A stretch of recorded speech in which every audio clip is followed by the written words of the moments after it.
Este sermón es el quinto de la serie de este capítulo 7. El sermón se llama Recordando al pueblo de la religión verdadera. Ya vimos a los sacerdotes, a los colaboradores y ahora hablaremos un poco acerca de los organizadores. Nehemías 7, 44 al 62. En la Academia de Ginebra, en el seminario, damos un curso llamado Administración Eclesiástica. Este curso tiene como objetivo proveer todas las herramientas para que ministros, ancianos o diáconos o cualquier otro hermano que esté encargado de la dinámica de la iglesia tengan la noción de cómo se organiza la iglesia, especialmente con relación a la reunión de adoración. Esto se debe a la importancia que tiene el culto público en la vida de la iglesia. Preguntas, hermanos, como ¿qué debe priorizar una iglesia a la hora de organizarse? ¿En qué debe invertir su dinero? ¿Debe una iglesia priorizar, por ejemplo, un aire acondicionado? ¿O debe disfrutar del clima que el Señor le da? ¿Deben los asientos de la iglesia ser bancas de madera tradicionales? ¿Deben ser butacas? ¿Debe una iglesia invertir en luces LED, una pantalla central, o en los clásicos boletines de papel? Esto es importante pensarlo y hasta que Cristo venga seguirá siendo importante, y lo era también en la iglesia del Antiguo Pacto. Eran decisiones importantes para tomar de qué forma ellos se organizaban. Por eso Dios dotó a estos hombres con sabiduría para esta tarea. En esta noche, hermanos, acompañamos una vez más a Nehemías, que junto con el pueblo leen la genealogía de aquellos que acompañaron alguna vez a Zorobabel y a Jesúa de Persia a Jerusalén en el regreso de su exilio. Y hoy hablaremos un poco acerca de los organizadores de la iglesia del Antiguo Pacto. En primer lugar, hermanos, si pueden echar un vistazo, versículo 44, estos son los cantores. Una iglesia debe cantar. Eso es cierto ayer y es cierto hoy. Para eso necesitamos directores de canto. Estos son los antiguos ministros de la adoración. Estos que se encuentran acá son los ministros de la adoración. Esto era más necesario considerando que el canto en ese tiempo no estaba dirigido por alguien que tiene un micrófono. Era una congregación de hasta por lo menos 2 millones de personas cuando salen de Israel. Es decir, no solamente necesitaban la coordinación de un coro, sino de un equipo de cantores. Así como los sacerdotes, estos también eran levitas, estos cantores también eran levitas. Y estaban divididos en 24 grupos, como también lo estaban divididos los sacerdotes. Según Primero de Crónicas, capítulo 25, versículo 1, los cantores procedían de 3 familias. La primera familia, tal vez la conocen, que es la familia de Asaf el vidente. La segunda familia de cantores era la familia de Emán. Y la tercera familia de cantores era la familia de Jedutún. En nuestro himnario, si ustedes pueden abrirlo, podemos encontrar que Asaf escribió los salmos 50, 73, 74 hasta el 83. O sea, 75, 76 hasta el 83. 12 salmos en total. Emán escribió el Salmo 88 y Jedutún escribió los Salmos 39, 62 y 77. Estas eran las 3 familias que lideraban o que estaban a cargo de la dirección del canto. ¿Qué dice el versículo 44? ¿Quiénes regresaron con Zorobabel de Persia a Jerusalén? Cantores, los hijos de Asaf, 148. ¿Qué pasó con las otras 2 familias? ¿Qué pasó con la familia de Emán o la familia de Jedutún? No sabemos.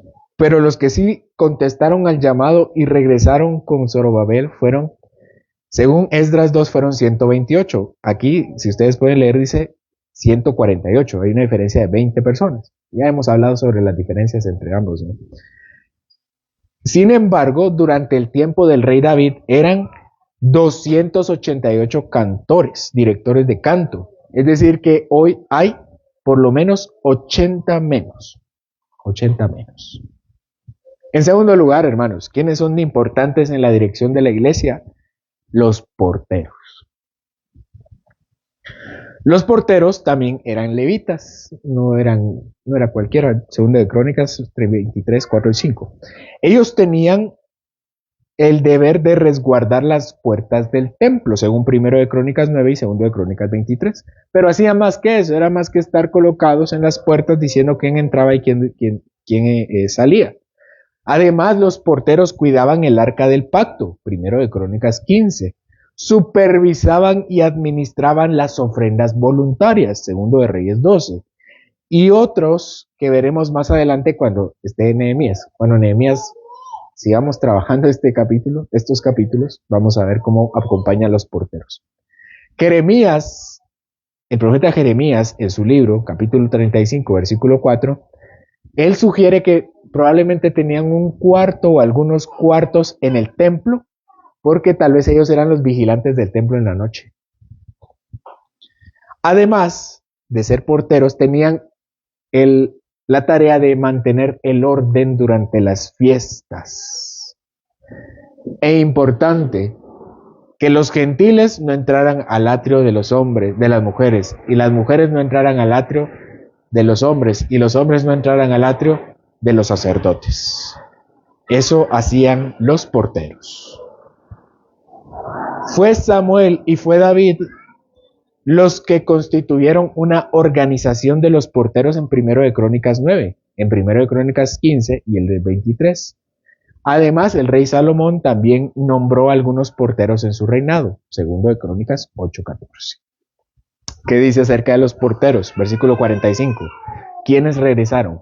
Los porteros, los hijos de Salum, los hijos de Ater, los hijos de Talmón, los hijos de Acub, los hijos de Atita y los hijos de Sobai, 138 hombres para cuidar puertas, organizar, cuidar. Número 3. ¿Qué nos dice ahora? Los sirvientes del templo. El rey David en su tiempo asignó 220 levitas como sirvientes. Su nombre en hebreo significa o es Netinim. Netinim. ¿Qué quiere decir la palabra Netinim? Netinim significa entregados. Los levitas de por sí eran apartados, santos. Y aparte de ser apartados, eran entregados. Apartados y entregados. ¿Entregados a qué? Estos hombres eran entregados y consagrados para ejercer tareas del servicio del templo de Dios. Se sugiere que los Netinim tenían que ocuparse de los trabajos menos decorosos del templo. Por ejemplo, su limpieza.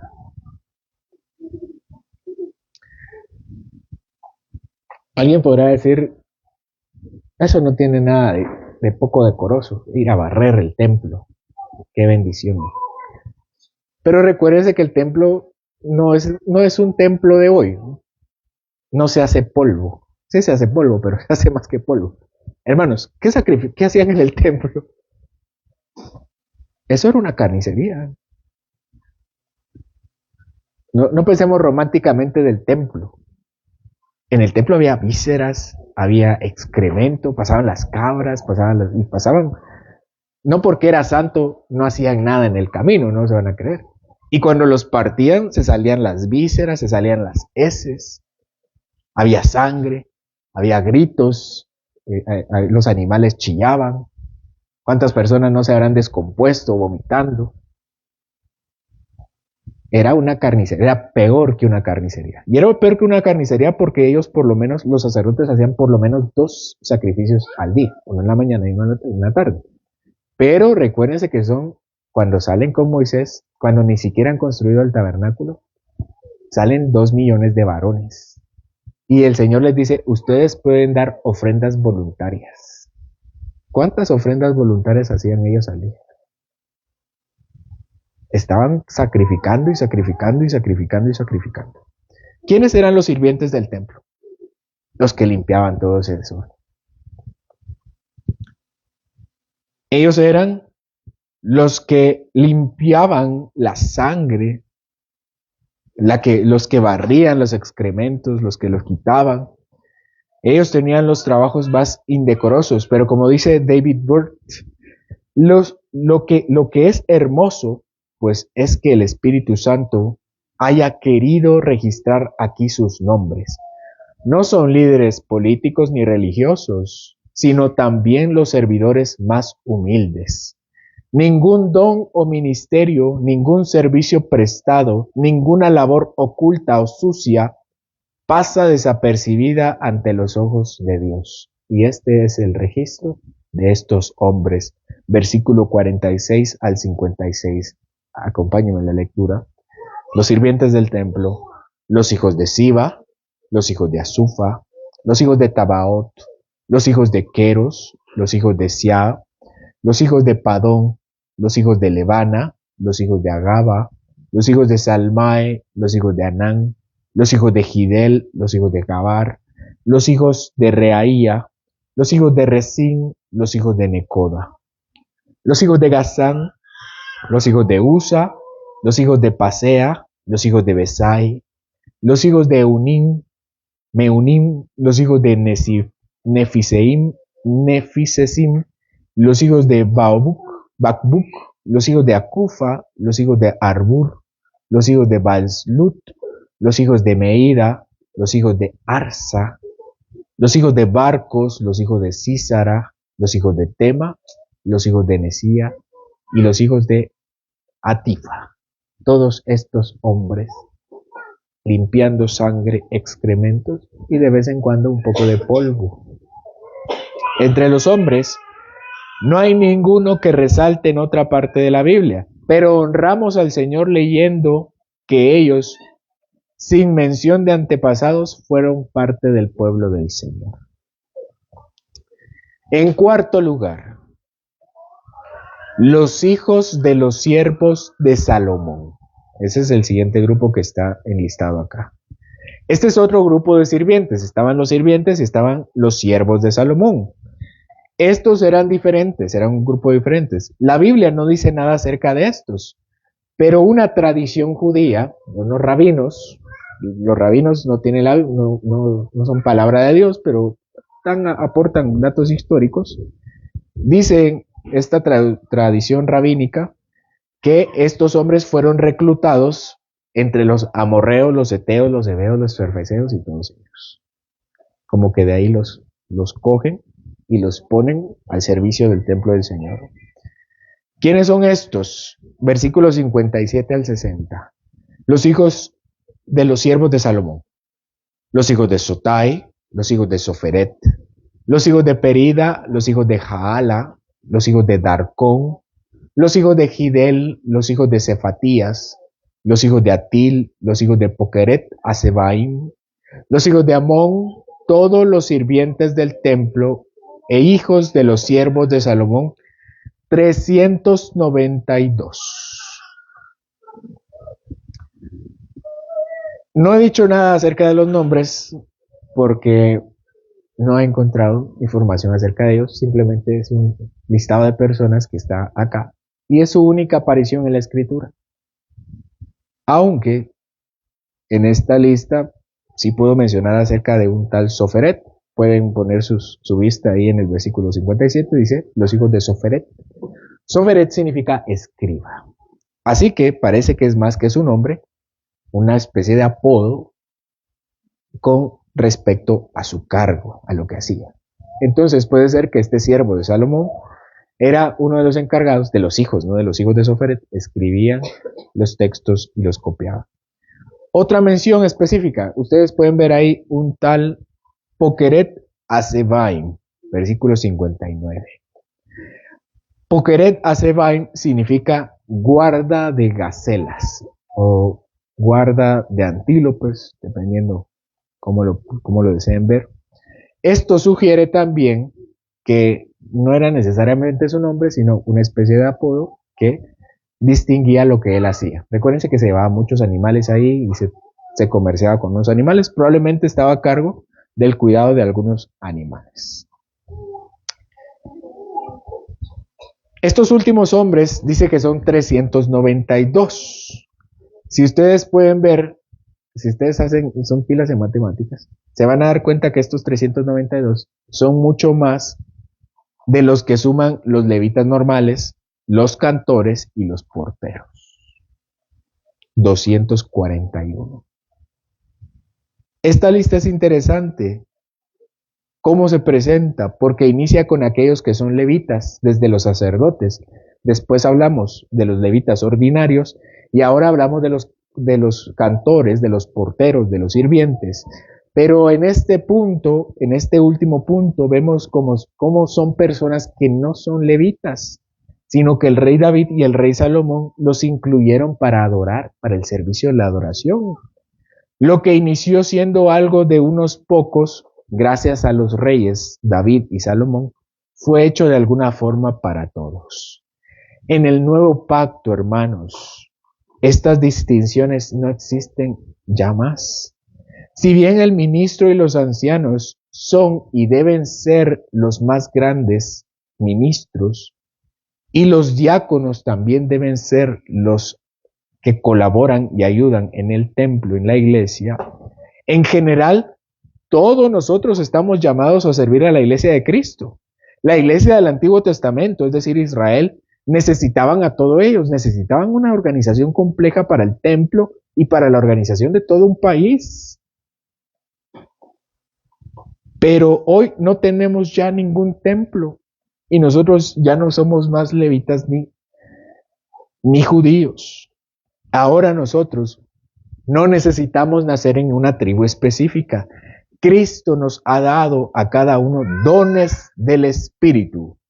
Estos dones, hermanos, no se confundan. Los dones no son destrezas ni habilidades como cualquiera que puede agarrar un instrumento y tocarlo, o conducir un vehículo que cualquier persona sin ser cristiano pueda tener. Los dones son llamamientos espirituales, sellados por el mismo Espíritu que no le pertenece a nadie más que a los cristianos. Y obviamente con fines espirituales. Porque hoy no hay más necesidad de levitas, porque ya no hay templo. El verdadero templo, hermanos, es Cristo, que destruyó en sí mismo el antiguo pacto para volver a la vida con un nuevo pacto, que quitaba de sí todos aquellos elementos rudimentarios e iniciales para entregarlos a la iglesia del nuevo pacto. Una iglesia que ya no tiene instrumentos, artefactos y complejidades, porque su único trabajo es el trabajo de Jesús. La iglesia que compró Él con su propia sangre. No son necesarios entre nosotros más levitas, porque Jesucristo basta. Él es nuestro director de alabanza. Por ejemplo, en Mateo capítulo 26, versículo 30, Jesús es quien dirige a sus discípulos en la alabanza. Y posteriormente, muerto y resucitado, canta hoy con nosotros, como lo atestigua Hebreos capítulo 2, versículo 12. Dice, anunciaré tu nombre a mis hermanos, en medio de la congregación te alabaré. Él es nuestro director de alabanza. Cristo también es el portero del templo, o más bien, Él es la puerta por la que el pueblo accede al lugar de la presencia de Dios. Nosotros, por medio de Él, accedemos al lugar santísimo. Él ha roto, de hecho, la puerta final, el velo que separaba al lugar santo del lugar santísimo, para darnos un pleno acceso al Dios vivo.